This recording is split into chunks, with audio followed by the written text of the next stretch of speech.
خان صاحب کا آج بھی ایک بیان جو ہے وہ سامنے آیا ہے اور اب وہ یہ کہہ رہے ہیں کہ پی ڈی ایم جو ہے وہ فوج اور پی ٹی آئی کو لڑانے کی جو ہے وہ کوشش کر رہی ہے. یہ بڑا اہم بیان ہے ان کی طرف سے. بخاری صاحب کیا کچھ فورسی کر رہے ہیں؟ خان صاحب کچھ دیکھ رہے ہیں؟ کیونکہ پولیس والی ایپیسوڈ تو ہو گئی.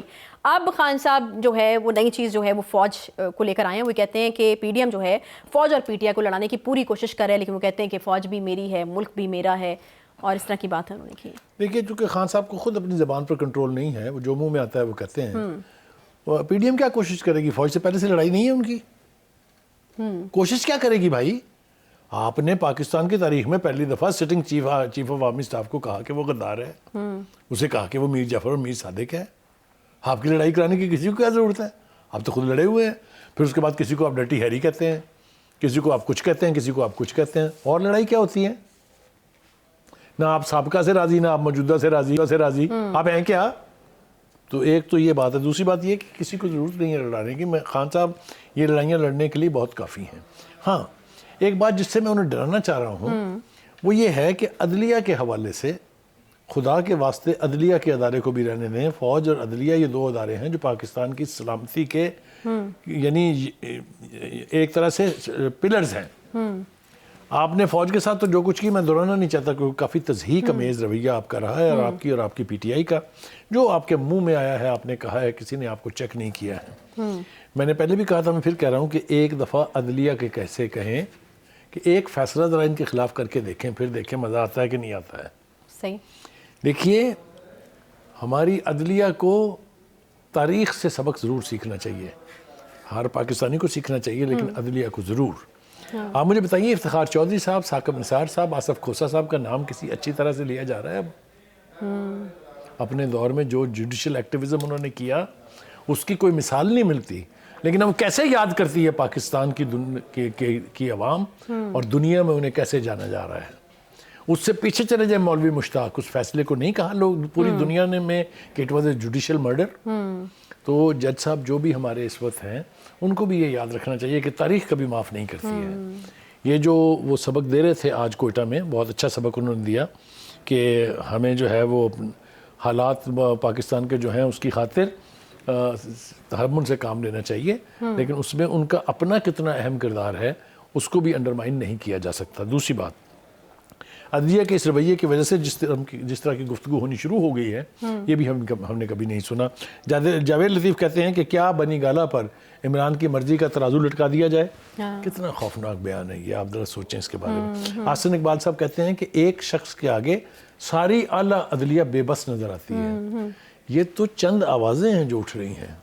تاریخ کا پہیہ جس برق رفتاری سے گھومتا ہے، تو پھر جس طریقے سے ہماری یہ عدلیہ کے لوگ یاد رکھے جائیں گے وہ اور میرے خیال میں کچھ بہت ساری ایسی نئی چیزیں بخاری صاحب اس دور میں ہو رہی ہیں جو کہ پہلے کبھی نہیں ہوئی ہیں، وہ اب تاریخ کا حصہ بن رہی ہیں. One of the most respected designations اگر پاکستان میں کہا جائے تو چیف جسٹس جو بھی رہتے ہیں پاکستان کے ان کے پاس ہوتا ہے، یا جو بھی جج صاحبان ہوتے ہیں ان کے پاس ہوتا ہے. اچھا بخاری صاحب، ایک اور بڑی افسوسناک چیز، چونکہ ٹائم ہمارے پاس کم ہے اور یہ بڑی امپورٹنٹ چیز ہے، آئی ایم ایف کے ڈیل کو بڑی افسوسناک بات ہے کہ پھر سے ایک بار جو ہے وہ پہلے ایک دفعہ آئی ایم ایف کے ڈیل کے ساتھ جو ہوا ہم نے دیکھا، ایک بار پھر سے اس سے متنازع بنانے کی کوشش کی جا رہی ہے.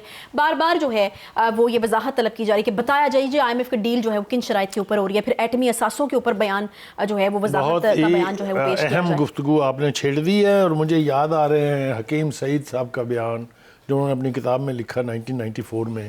مجھے یاد آ رہے ہیں ڈاکٹر اسرار احمد کے وہ اقوال جس میں انہوں نے اس شخص کا ذکر کیا ہوا ہے. جن الفاظ میں کیا ہوا ہے وہ دہرانے کی ضرورت نہیں ہے، لیکن وہ آج ثابت اس لیے ہو رہے ہیں کہ پاکستان کے نیوکلیر پروگرام پر جتنا غیر ذمہ دارانہ بیانات پی ٹی آئی نے اور اس کی لیڈرشپ نے دیے ہیں، میرا نہیں خیال کہ ہندوستان میں یا اسرائیل میں اتنی پاکستان کے نیوکلیر پروگرام کے حوالے سے غیر سنجیدہ، غیر ذمہ دارانہ گفتگو ہوئی ہو.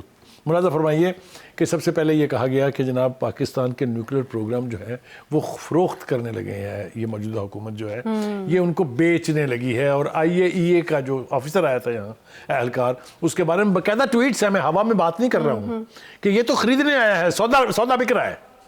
اس کے بعد دوسرا بیان آیا کہ جناب آئی ایم ایف کے ساتھ ڈیل میں پاکستان کے نیوکلیر پروگرام کے اوپر کمپرومائز ہوگا کہ آپ یہ پروگرام جو نیوکلیر پروگرام ہے اس کو آپ بند کر دیں یا اس کو آپ رول بیک کر لیں. تیسرا بیان آیا جس میں خان صاحب خود بھی شامل ہیں کہ پاکستان کے اثاثے جو ہیں وہ ان کا اللہ ہی اب حافظ ہے، کیونکہ یہ تو اس کے اوپر کوئی نہ کوئی ڈیل ہونے والی ہے. شرمناک بات ہے یہ عائشہ کہ سینٹیکام کے چیف نے بیان دیا کہ پاکستان کا نیوکلیئر پروگرام جو ہے وہ اس سے ہم مکمل طور پر مطمئن ہیں اور وہ محفوظ ترین ہے. اس کے بعد IMF کی جو یہاں ڈائریکٹر ہے اس نے کہا ہماری پوری گفتگو میں کہیں نیوکلیئر پروگرام کا تذکرہ بھی موجود نہیں ہے. یار ہم کیا گئے ہیں یار, ہم کیا قوم ہیں, ہم کرنا کیا چاہتے ہیں؟ یہ کس کا ایجنڈا ہو سکتا ہے بتائیے مجھے, بھارت کا, اسرائیل کا یا امریکہ کا؟ کیونکہ یہ تینوں پاکستان کے نیوکلیئر پروگرام کے پیدائشی دشمن ہیں. صحیح. تو ہم کس کا انٹرسٹ سرو کر رہے ہیں؟ What are we doing? مجھے سمجھ میں نہیں آتی کہ جو PDM کے جو PTI کے فالوورز ہیں, جو اس کے لیڈر ہیں, ان کو یہ ادراک نہیں ہو رہا کہ وہ آگ سے کھیل رہے ہیں. جو ایک پاکستان کا واحد ڈیٹرنٹ ہے جس سے ہم ہندوستان جیسے بدترین دشمن سے محفوظ اپنے آپ کو محسوس کرتے ہیں, اس کے بارے میں اتنی غیر ذمہ دارانہ گفتگو. کیا نیوکلیئر پروگرام کے آرسنلز جو ہیں وہ کھلونے ہیں بچوں کے جو بازار کے اندر ٹوکری پہ رکھ کے بیچے جائیں گے؟ اور کون سی دنیا میں ہم رہتے ہیں؟ کیا سیکھا ہے انہوں نے 4 سال کی حکومت کے باوجود؟ ایک پرائم منسٹر اور اس کے جو فالوورز ہیں اتنے غیر ذمہ دارانہ بیانات دے رہے ہیں پاکستان کے اتنے سینسٹیو ایشو کے اوپر. Who are they serving? Whose friend are دے؟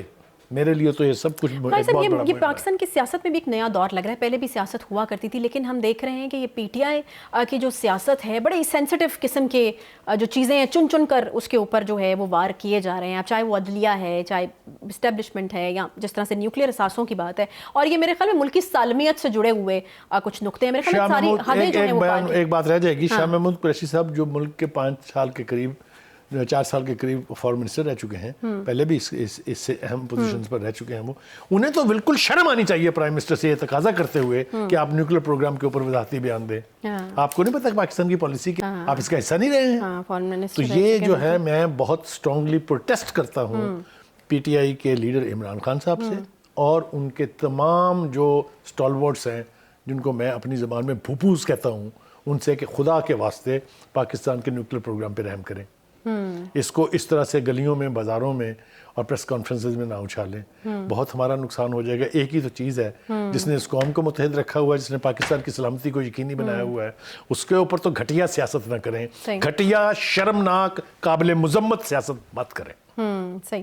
ایک چھوٹا سا یہاں پہ بریک لیں گے. بریک کے بعد جب واپس آئیں گے تو بات کرنی ہے ہمیں الیکشن کے حوالے سے. ایک بڑا سوال یہ اٹھ رہا ہے کہ کیا عدالتی حکم کے مطابق الیکشن ہو پائیں گے یا نہیں ہو پائیں گے, کیونکہ 2 صوبوں میں الیکشن کو غیر آئینی کہہ رہے ہیں وزیر داخلہ رانا ثناء اللہ صاحب جو ہیں, اور جو ہے وہ دعویٰ فیصل واڈا صاحب کا بھی اپنی جگہ پر ہے کہ خان صاحب بھی نہیں چاہ رہے کہ الیکشن ہو. ٹکٹ دینے کا بھی کوئی جو سلسلہ ہے وہاں سے شروع نہیں کیا گیا. اس کے پیچھے کیا کہانی ہے؟ بریک کے بعد بات کریں گے, ساتھ رہیے.